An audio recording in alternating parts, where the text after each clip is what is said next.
الرحمن الرحیم۔ السلام علیکم۔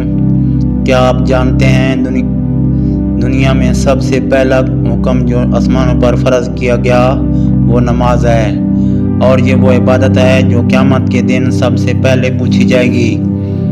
اگر نماز درست ہوئی تو باقی اعمال بھی درست ہوں گے، اور اگر یہ بگڑ گئی تو باقی اعمال بھی بگڑ جائیں گے۔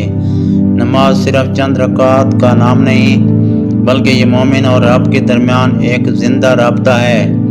دن میں 5 وقت اذان کی صدا ہمیں یاد دلاتی ہے کہ ہم دنیا کے شور شرابے سے ہٹ کر اللہ کی حضور کھڑے ہوں۔ فجر کی نماز دن کی روشنی کی پہلی کرن ہے جو دل کو سکون اور دن کی برکت دیتی ہے۔ ظہر کی نماز دنیاوی مصروفیات کے بیچ ہمیں یاد دلاتی ہے کہ اصل سکون صرف اللہ کے سامنے جھکنے میں ہے۔ عصر کی نماز ہمیں دن کی اختتام سے پہلے متنبہ کرتی ہے کہ وقت تیزی سے گزر رہا ہے اور اصل کامیابی آخرت کی تیاری ہے۔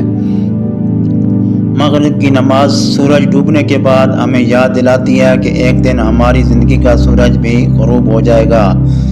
عشاء کی نماز دن بھر کی تھکن کے بعد اللہ کے سامنے سجدہ کرنے سے دل کو حقیقی سکون ملتا ہے۔ نماز مومن کے لیے ایک ڈھال ہے جو برائیوں اور گناہوں سے بچاتی ہے۔ قرآن میں اللہ تعالیٰ فرماتے ہیں، بے شک نماز بے حیائی اور برائی سے روکتی ہے۔ العنکبوت 45 نمبر آیت۔ سوچیں، اگر ہم نماز چھوڑ دیتے ہیں تو ہم اس ڈھال کو خود اپنے ہاتھوں سے توڑ دیتے ہیں۔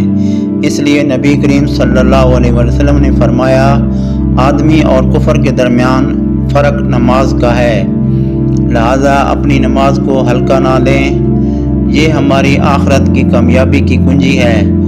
ابھی سے ارادہ کریں کہ 5 وقت کی نماز کو اپنی زندگی کا لازمی حصہ بنائیں گے۔